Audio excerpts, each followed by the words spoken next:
नमस्कार। Chanakya IAS academy के daily current affair session में आपका स्वागत है।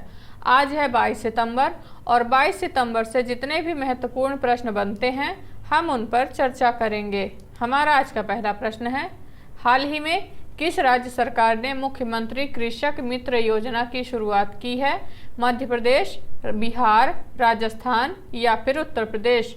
तो अभी हाल ही में मध्य प्रदेश राज्य सरकार द्वारा मुख्यमंत्री कृषक मित्र योजना की शुरुआत की गई है। मध्य प्रदेश के मुख्यमंत्री शिवराज सिंह चौहान ने किसानों को अस्थायी कृषि पंप कनेक्शन देने के लिए मुख्यमंत्री कृषक मित्र योजना की शुरुआत की है। राज्य सरकार ने किसानों के लिए 0% ब्याज पर ऋण के साथ साथ पर्याप्त बिजली और सिंचाई की व्यवस्था की है। केन बेतवा लिंक परियोजना को स्वीकृति प्राप्त हो गई है। इससे प्रदेश में सिंचाई का रकबा और बढ़ेगा। हमारा आज का अगला प्रश्न देखेंगे, हाल ही में किस केंद्रीय मंत्री द्वारा गुजरात में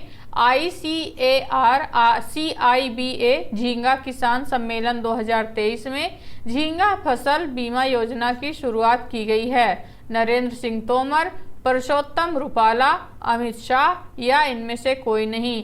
तो अभी हाल ही में परसोत्तम रुपाला द्वारा झींगा फसल बीमा योजना की शुरुआत की गई है। केंद्रीय मंत्री परसोत्तम रुपाला द्वारा गुजरात के नवसारी में CIBA झींगा किसान सम्मेलन 2023 के दूसरे संस्करण में झींगा फसल बीमा योजना शुरू की गई। झींगा फसल बीमा योजना कृषि बीमा कंपनी द्वारा विकसित की गई है। यह बीमा कवर प्रारंभिक चरण से लेकर झींगा तैयार होने तक 130 दिनों के लिए है। यह बीमा पॉलिसी ब्लैक टाइगर झींगा, व्हाइट लेग झींगा और स्कैम्पी सहित झींगा किस्मों की एक विस्तृत श्रृंखला को कवर करेगी। हमारा अगला प्रश्न देखेंगे, हाल ही में किसने ग्रेटर नोएडा में India expo centre and mart में पहले Uttar Pradesh international trade show का उद्घाटन किया है?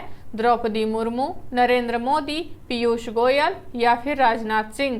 तो अभी हाल ही में राष्ट्रपति द्रौपदी मुर्मू द्वारा ग्रेटर नोएडा में India expo centre and mart का उद्घाटन किया गया है। राष्ट्रपति द्रौपदी मुर्मू ने ग्रेटर नोएडा में India expo centre and mart में पहले Uttar Pradesh national trade show का उद्घाटन किया। इसमें ऑटोमोबाइल, हस्तशिल्प, स्वास्थ्य सेवा, खाद्य प्रसंस्करण, फार्मास्यूटिकल्स, डेयरी, इलेक्ट्रॉनिक्स और ई कॉमर्स जैसे विभिन्न क्षेत्रों से जुड़े 2000 से अधिक प्रदर्शक शामिल होंगे।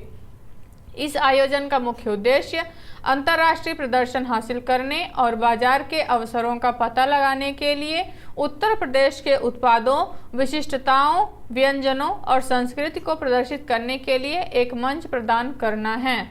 हमारा अगला प्रश्न देखेंगे, हाल G20 इंफ्रास्ट्रक्चर वर्किंग ग्रुप की चौथी बैठक कहां आयोजित की जा रही है?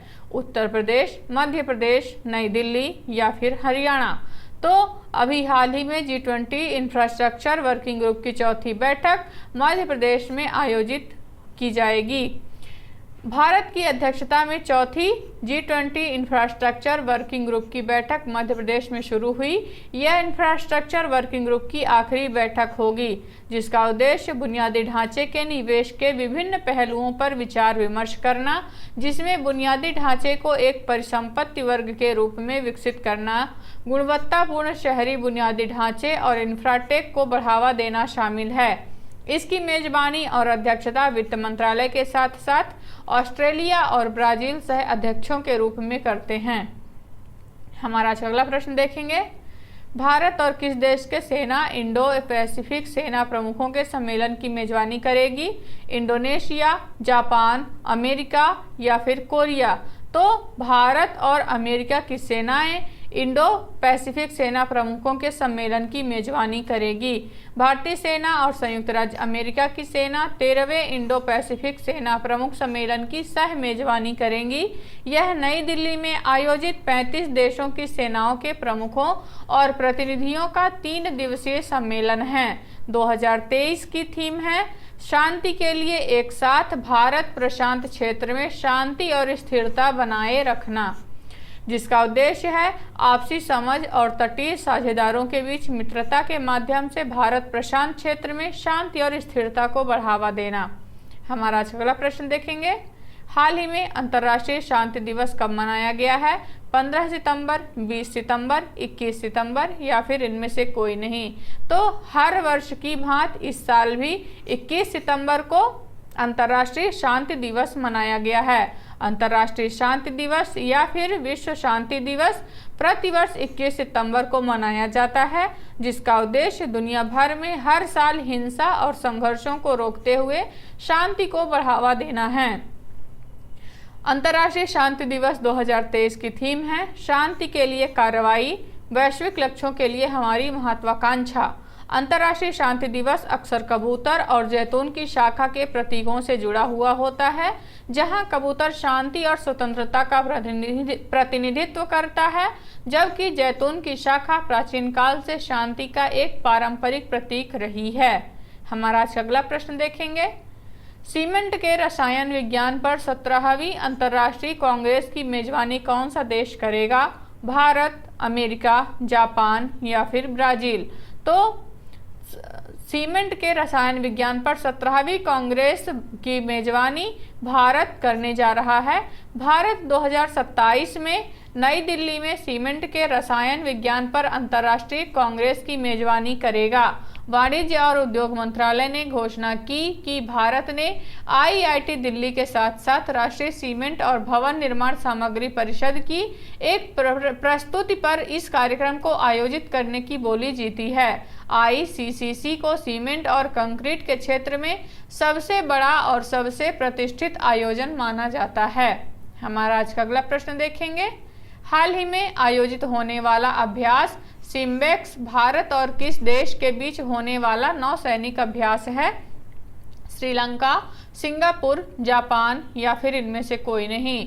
तो अभी हाल ही में सिम्बेक्स अभ्यास आयोजित होने जा रहा है, जो भारत और सिंगापुर के बीच होने वाला नौसैनिक अभ्यास है। भारतीय नौसेना के जहाज रणविजय और कवारत्ती और पनडुब्बी आईएनएस सिंधुकेसरी सिंगापुर भारत समुद्री द्विपक्षीय अभ्यास सिम्बेक्स के 30वें संस्करण में भाग लेने के लिए सिंगापुर पहुंचे।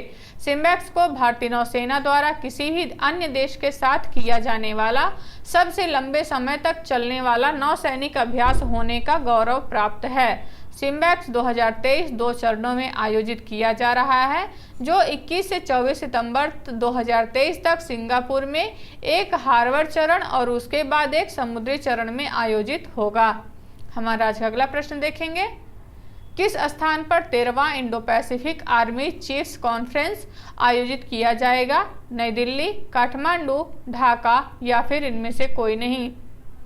तो 13वां Indo Pacific army chiefs conference New Delhi में आयोजित किया जाएगा। 13वां Indo Pacific army chiefs conference 26 से 27 सितंबर तक नई दिल्ली में आयोजित किया जाएगा। इस 2 दिवसीय सम्मेलन में 30 हिंद प्रशांत क्षेत्र के सेना प्रमुख भाग लेंगे और हिंद प्रशांत क्षेत्र में सुरक्षा सहयोग और सामूहिक रणनीतियों पर चर्चा की जाएगी। अमेरिकी सेना के chief of staff general James C McConville व भारतीय सेना स्टाफ के प्रमुख जनरल मनोज पांडे इस सम्मेलन की सह मेजबानी करेंगे। हमारा आज का अगला प्रश्न देखेंगे, हाल ही में किस कंपनी द्वारा आगामी आईसीसी विश्व कप 2023 के लिए टीम इंडिया की जर्सी लॉन्च की गई है? नाइकी, प्यूमा, एडिडास या फिर इनमें से कोई नहीं। तो अभी हाल ही में एडिडास द्वारा आईसीसी विश्व कप 2023 के लिए टीम इंडिया की जर्सी लॉन्च की गई है। इस बार वनडे विश्व कप 2023 का आयोजन भारत में किया जा रहा है। यह पहली बार है जब भारत अकेले वनडे विश्व कप की मेजबानी करने जा रहा है। यह वनडे विश्व कप टूर्नामेंट 5 अक्टूबर से 19 नवंबर के बीच भारत में आयोजित किया जाएगा। तो ये रहे आज के हमारे कुछ महत्वपूर्ण प्रश्न। आशा करते हैं चाणक्य आईएएस एकेडमी द्वारा चलाया जा रहा करंट अफेयर सेशन आपको पसंद आ रहा होगा। हमारे ऐसे और भी कंटेंट से जुड़ने के लिए चैनल को सब्सक्राइब करें और बेल आइकॉन दबाना ना भूलें। धन्यवाद।